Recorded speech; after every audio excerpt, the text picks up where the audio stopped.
Let's embark on a voyage back to the enchanting halls of ancient Greece, where the very seeds of calculus were planted by a genius named Archimedes. Picture this: Syracuse, a bustling harbor city where Archimedes ponders over swirling spirals and labyrinth pulleys. While he didn't have calculus in its modern form, his work was akin to scratching the surface of this monumental field. Archimedes was grappling with something perplexing: the area enclosed by a curve. Imagine trying to measure the water swirl or the sweep of a sand dune using only straight lines and angles. It seems almost fanciful, doesn't it? Yet, Archimedes introduced a method known as the method of exhaustion, which, centuries later, would morph into what we now explore as integral calculus. It was by dissecting shapes into infinite slices, thinner than a strand of hair, that Archimedes approached the true value he sought, never reaching it entirely, but always drawing near. Now, fly forward through time to 17th century Europe, where two magnificent minds ignite a scholarly feud that births modern calculus. On one side is Sir Isaac Newton in England. On the other is Gottfried Wilhelm Leibniz in Germany.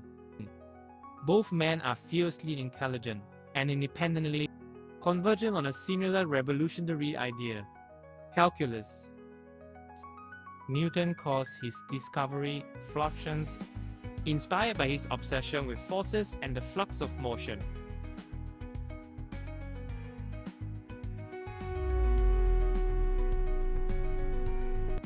Newton sees apples falling and planets orbiting, and seeks a mathematical description, a way to calculate velocity at any given point along an object's path.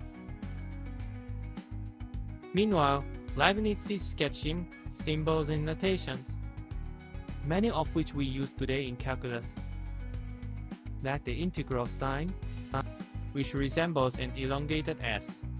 Representing sum, Leibniz focuses on finding areas under curves too, developing techniques that allow people to slice up shapes into infinitely small pieces, whose total area can be summed. Both their approaches might sound like magic, conjuring certainty from the uncertain to those unfamiliar with their work. Yet it's here where they diverge philosophically. Newton stresses mechanics, while Leibniz emphasizes infinity. While Newton and Leibniz argued over credit for their discoveries, dispute emblematic of human pride, their creations ultimately transcended personal conflicts, molding an intellectual framework that powers much of modern science and engineering.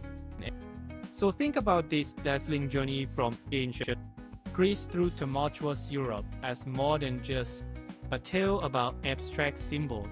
It's a profound exploration of how human thought can bridge reality and infinity. From calculating the planet's orbits to understanding the flow within our veins, chaotic yet constant calculus invites us all on an epic adventure towards understanding.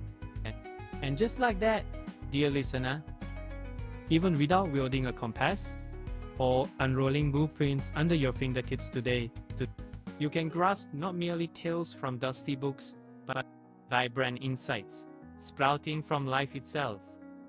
All thanks to calculus.